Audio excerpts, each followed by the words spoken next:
Doing. It has been 11 days since Dave Kaval, Oakland Athletics president, last tweet, and that was regarding the July 20th meeting of the Oakland City Council.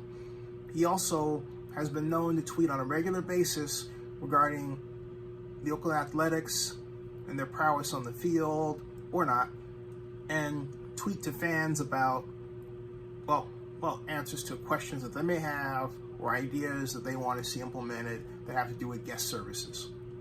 But for 11 straight days, a record, this is August 2nd, Dave Kaval has not issued a single new tweet at all.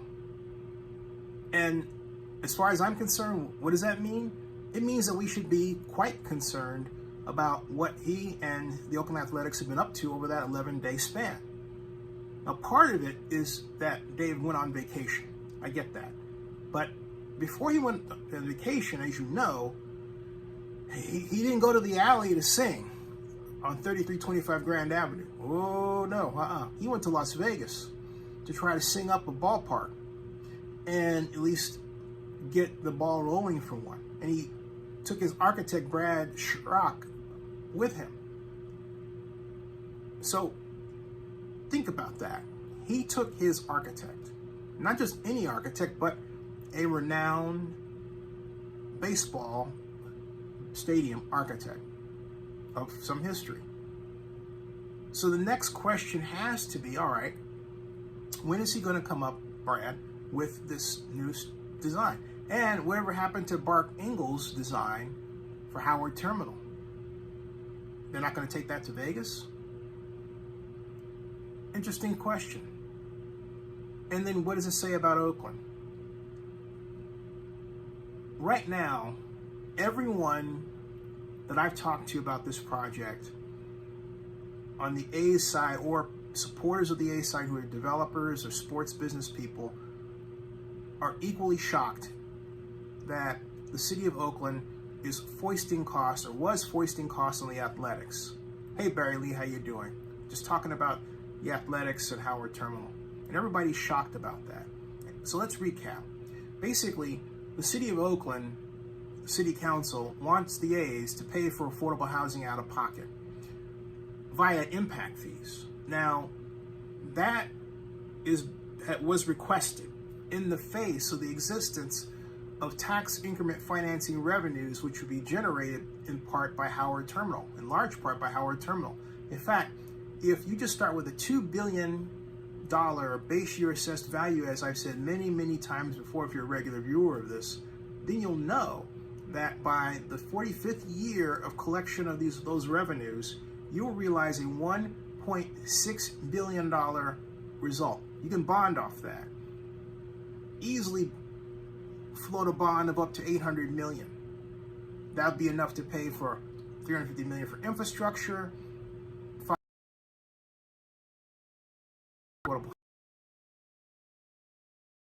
and community benefits, and you're good to go.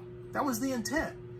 But there's some on the Oakland City Council that just have to say they want to soak the rich and don't understand that you don't mention impact revenues like you're a parrot when you're sitting on billions of dollars of tax increment financing revenue you can use, and it's historically been used to subsidize the development of affordable housing within a market rate structure. That's the idea. If the city of Oakland had kept that line, built a fiscal model to show the A's and the public how it worked, guess what? The A's wouldn't be thinking about walking over to Las Vegas at all. But the hallmark problem of this entire affair has been that we have an Oakland City Council and Oakland City staff and consultants who don't know what they're doing. And I have to say something to you on that note. I got after the city about having all white consultants, and I looked around at other consultants who do this kind of work in terms of economic, well, specifically tax increment financing calculations like I do, or economic development with enhanced industrial development financing. I looked all around. They're all white. And we had a requirement that you had to have what's called minority and women involved, you didn't have that. Now, to the credit overall, you do have a mix of men and women, but of all the companies I saw, not one had a black person. So it's a black genocide with respect to economic development consulting that has gone on in California because the municipalities didn't call for it. And that alone should be enough to call for the repeal and work toward the repeal Proposition 209, because we're seeing the results of not having a rule where you have to include black people. And people try to dance around it and say, okay, well, we got, Latino or Asian, or we have a male or a man or a woman, but we got into this because of racism against black folks like myself. That's what's happened. And we've had this, and excuse my digression, but it bears mentioning, we've had this watering down of the edict that you're supposed to have people who look like me represented in your professional class, okay? So we don't have that. But guess what we have? We have people who don't know what they are doing, and they put them up there as the white guys. But it's like, like Jim Wonderman says, I've known, Bob Gamble and da-da-da-da. And Bob Gamble didn't know what he was talking about with respect to tax increment financing. Okay? And I'm thinking, so you're going to embarrass us two ways. You're going to show a non-diverse, no black folks involved in the consulting team for Howard Terminal, and then the people that you've got up there don't know what they're doing. Really? Okay? And here I am, who's done this stuff for 33 years, started my media company because absent this, people wouldn't listen. They would do what they tried to do in the past, shut me down. Don't hear me, right? So, for the reasons I'm talking about, all right? So it gives me a clear playing field from which to tell you what the problems here have been. And let me get back to those problems.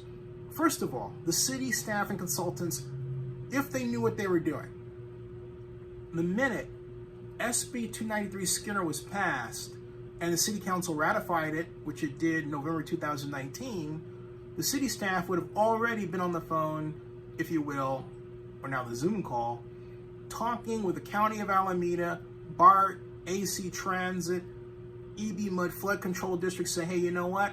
We've got this 55-acre parcel of land called Howard Terminal. We're considering using it for redevelopment. We are going to need to get your permission to use your property taxes from that. Now, it's just 55 acres. It's not the whole doggone city of Oakland. We can make some deals with you regarding the extra money we're going to get. For example, school district. I forgot to mention the school district. Some people say, well, you can't take the money from the school district. You can negotiate with anybody you want to, okay? You can negotiate with anyone you want to, folks. All you have to do is when you reach an agreement, on the bill, and you move forward. This one, I don't believe. Actually, I did find one example of that. That's somewhat what I'm talking about, but it fits. It's the right church, but not exactly the exact pew. Okay. But my point is, all this is about adjusting a situation to your appropriate economic development needs. It's not reading the law and saying, well, you can't do that. Oh, you can't do that. That's what a lot of lay people do. All right. And what happens is the city council acts like it's one of those people that does it. Oakland has been infected to the point of being wrecked by its strong mayor system and this consistent hiring and firing of department heads, of chief administrative officers, which means what? You have no continuity. So we don't have anybody from the past in the city that actually knows how we used to do these things and can, boom, in a second, draw up a plan. There's no Pat Cashman. There's no Doug Cole. You get the idea. Betsy Lake, you say? Betsy Lake came to us basically after redevelopment was killed. So she has no background in terms of, writing spreadsheet after many hundreds and thousands of spreadsheets like me regarding tax increment financing. It's not in her DNA of thinking, okay? And she's the deputy city administrator on the project. And the person that other than Molly Mayburn is the point person. And Molly just came to the city of Oakland in 2019. So it's almost like they were waiting for her to get in place before they did anything. And look how much time was lost. The personnel wasn't there, all right? And then the city sort of floated along and they did work, sure, but it wasn't with appropriate structure. It wasn't saying, hey, look, here's our timeline, here's where we're going to be. So Major League Baseball turned around and said, hey, where are we? And the city said, well, you're not going to see this until 2027, and they hit the ceiling. They hit the ceiling and says, okay, we need to fast track this now. And the minute they said we need to fast track this now, guess what? Then the mayor says, oh, by the way, we've got to talk to the county. We've got to talk to the county. We need the county's help. That's something that you should have done a year ago. All right? Just like what I was saying earlier in this vlog. These errors are permanent. Why? Why? Because we lost a year. That's why. Guess what? If we had been able to reverse time and do that work when we were to have done it, gotten the financing agreements out of the way, created the committee, or basically the fiscal agent to float the bonds, so that would be tasked with floating the bonds and drawing up the district boundaries and selecting the properties that make up the assessed value. If we had done all that a year ago, at least gotten the ball rolling, we got nothing done. We would have been ahead of the game. We would have been able to say in the Major League Baseball, guess what? We can do this, and by the time, I think we're looking at 2026, 2025. But the amount of time that we lost is our fault. That's the problem. And here is the other cold shower of fact that's tied to this. If the, and I'll get to the COVID thing in a second. If the city, if you go to Las Vegas, you're not going to have to worry about the community benefits aspect of it. Not to the degree that the A's have to spend the time that they did. So they can get it done a lot faster. Now, a person asked, didn't COVID slow things down? No, because if you know what to do and you know that you're going to be at home doing it, all you got to do is say, okay, we're going to get on a Zoom call. And in fact, it's actually easier to get all these people together on a Zoom call before you and work out the negotiations. The point is the negotiations didn't happen, all right? You don't rest on COVID as an excuse. Now, if someone got sick, different story, but that wasn't the case. Nothing was done. And then when the city did present the Howard Terminal plan as it stands today with the county, Molly Mayburn said, well, we're not going to use SB 293 Skinner. That's crazy. That's the legislation the A's had basically designed for our Senator Nancy Skinner. And it was basically would produce the tax increment 1.6 billion. I think it should be 2.6 billion if you negotiate with the tax agencies like you can, all right? And then use the rest to pay for community benefits all throughout Oakland. That's the idea. And subsidize affordable housing at Howard Terminal and around it. That's the idea. But you don't do that work and then turn around as a city and say, well, you know, we know you did all that work and we did too, but we're not going to use it. That's lost time, okay? Because again, you got the county looking at this and they're like, what the heck? And Nate Miley is saying, we're back in the sports business. You're not. This is economic development 101. And once again, Oakland has failed. And the biggest problem with this is that once again, over generations, the city of Oakland has allowed race and racism to guide its economic development. Now, what do I mean? I mean this. I mean, every time there is a big proposal to use tax increment financing on a public-private partnership, there's a group of us that get together and say, hey, that's not in a black area, so therefore you can't do it. We had that happen in the 80s with the Rouse Company shopping center for Uptown. It's true. Michael Spear, who was an executive with the Rouse Company out of Reston, Virginia, was the big champion for getting this 2 million square foot shopping center built in Uptown, Oakland. He died in a helicopter crash in 1991. I remember my heart just sank. Okay? And after that, the subsidy to build it went up and up. It went from 152 to 173 to eventually 293 million. I remember Oakland District 4 Council member Dick Spees, who's 94 now, sitting about 6 feet away from me at the city council meeting at the Lakeside Park Garden Center. Why weren't we having them at City Hall at the time? Because we had the damage from Loma Prieta earthquake and City Hall was being rebuilt. But I digress. My point is, Dick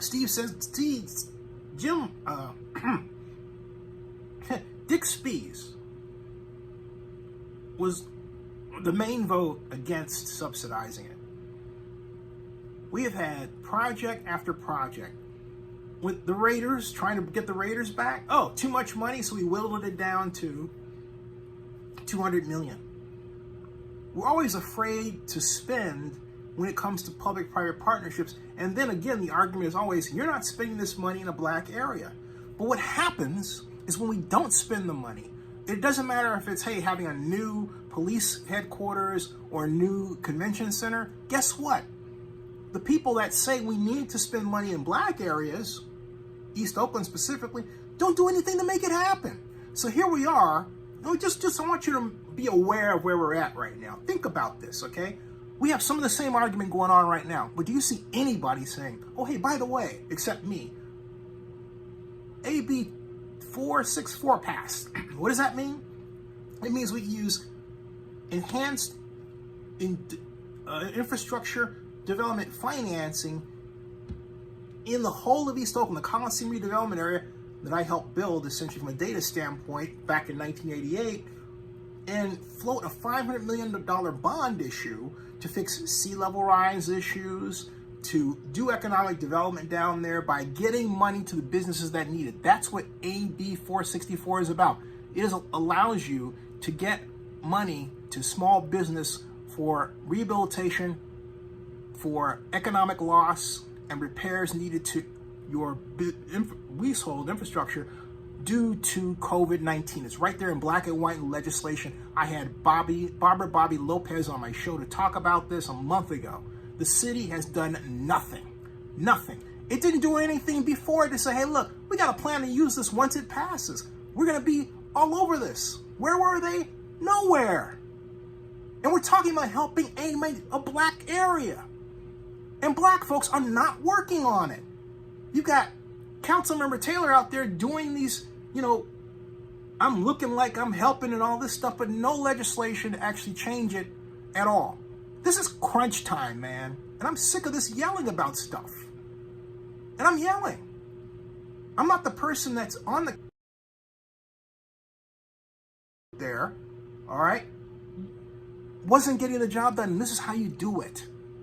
It is wrong and shameful to be in government and not make government work. Do you hear what I'm talking about? And that's why I'm saying, hey, look, if the A's want to go to Las Vegas, I don't blame them. We suck. And that's just the way it is. And the only way not to suck is to start listening to people you don't want to listen to, okay, and getting the work done now. A plan for AB 464 should be done now. We should have a plan to get $500 million, $1 billion to business now. And stop all this whining about what we think somebody else is getting, and stop stopping them. Let them build Howard Terminal. Build both areas. And you got Rebecca Kaplan doing just her thing. She wants to make it look like, I'm for it, I'm down for it, I'm there for everybody. I got my little thing here. I know the rest of the city's screwed up, but I got my little thing here. Just, and then she's going to say, vote for me for mayor. Because she does that. Who does it help? Seriously, who does it help? The mayor, the council, they can all get together as a group. The mayor says, I have my task force. Who's your task force? It's the staff. Libby, your staff doesn't know what it's doing. All right? Stop defending them. It's ridiculous. Or at least the people that you want to defend within the staff. I mean, this is the game that cannot shoot straight, folks. It just is. And so Libby says she wants to resume negotiations. You know what I would do? She knows what the terms are. I would announce those terms right now. I would announce plans to refurbish East Oakland right now. I would announce the Oakland Airport expansion. Great. Is that going to deal with the sea level rise problem? How much does that cost? How is it going to help? I would announce that right now. Okay? All these things are projects that I should be able to go to one web page on the city website and see. I can't see jack nothing. Okay? Nothing. And you care even a little bit about the city of Oakland, you ought to be concerned about this stuff. All right? I'm not talking about concern to the point of lawsuit or anything, but that might not be a bad idea to sue the city for basically governmental malpractice. That's a novel idea. It would get some attention, you know? It would get them off their tails to work. If you don't want to do that, you know what? Put me to work. Pay me to do it. I'll get it done. Heck, I'm already getting it done. I built a spreadsheet about this doggone thing. No one else had one. How much more work do I have to do without getting paid? I've done a lot already. I don't mind. I love my city. But I'm tired of people in City Hall messing it up. And you should be too. This is a scandal, man. It's absolutely ridiculous. So I'll say it again. If the city can't get its act together, then yeah, the A's and Major League Baseball should move the Athletics. It's just desserts and just punishment for our lack of will and initiative to complete big projects that's gone on and on and on. And then we'll be left with nothing but doing what? Getting resources to Black and Oakland of color. Working on turning our homeless population into small live-work businesses. We can't do that, we're in trouble. Subscribe to Zenny62 and bookmark oaklandnewsnow.com.